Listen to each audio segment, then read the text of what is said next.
पुण्याच्या लोणावळ्यातील एका आलिशान विलातून हाँगकाँग कंपनीत नोकरीचे आमिष दाखवून तरुणांची फसवणूक करणाऱ्या टोळीवर पिंपरी चिंचवड सायबर पोलिसांनी छापा टाकला। 500 विलांची शोध मोहीम राबवत 4 आरोपींना अटक केली। मोनिल मोदी वय 24 गुजरात, रवी जाट 22 मध्य प्रदेश, वृषभ पाल चौहान 22 वर्ष मध्य प्रदेश आणि हंश वर्मा वय 19 मुंबई या टोळीने शेअर ट्रेडिंग आणि नोकरीच्या नावाने 97,70,000ची फसवणूक केली।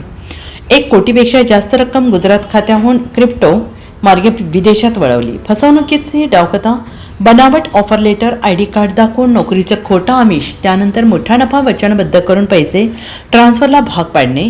आरोपी वेबकॅमद्वारे हाँगकाँगमध्ये नियंत्रित असल्याचं उघड झालंय। जप्त मुद्देमाल 1 laptop, 7 mobile, 14 debit card, web कॅमेरे, बँक किट्स आणि बनावट स्टॅम्प, 18 लाख फ्रीज केले। पोलिसांचा इशारा, आंतरराष्ट्रीय नेटवर्कचा संशय, परदेशी नोकरी किंवा इन्व्हेस्टमेंटच्या आमिषाला बळी पडू नका, पडताळणी करा।